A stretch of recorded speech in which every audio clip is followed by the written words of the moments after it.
pourquoi est-ce qu'elle dit ça.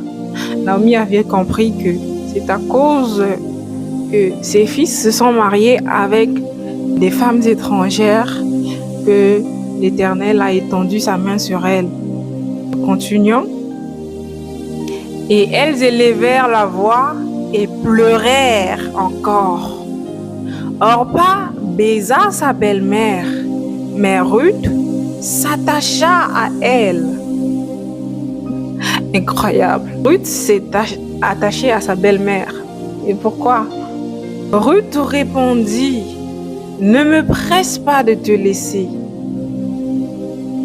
de retourner loin de toi. Où tu iras, j'irai. Où tu demeureras, je demeurerai. Ton peuple sera mon peuple et ton Dieu sera mon Dieu.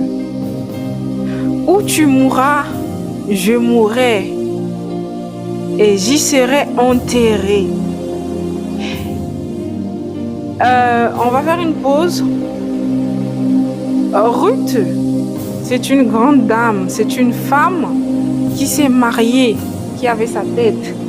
Elle savait, elle pesait ses mots. Où je mourrai, où tu demeureras, je demeurerai. Alors, elle est grande, elle n'est pas un bébé. Pourquoi Ruth s'attache-t-elle à Naomi, une femme fauchée?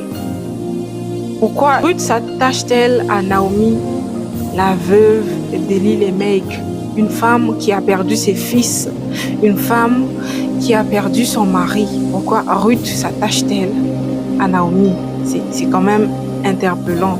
Une belle femme comme Ruth, une femme moabite qui a été choisie par Malon. Ruth était sûrement une prêtresse de Moab, comme le disent et comme le racontent les films. Elle avait sûrement un grand rang en Moab. Elle avait sûrement un grand nom à Moab.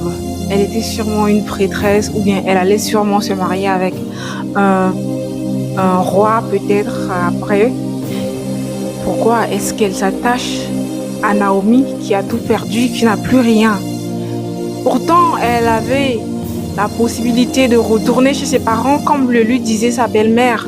Elle avait la possibilité de retourner chez ses parents et être consolée. Peut-être c'était la consolation qu'elle voulait auprès de Naomi. Elle pouvait retourner chez ses parents, chez sa mère, et se consoler dans les bras de sa mère. Elle pouvait se consoler dans les bras de son père. Elle pouvait se consoler dans les bras de ses sœurs ou bien de ses frères. Elle pouvait se consoler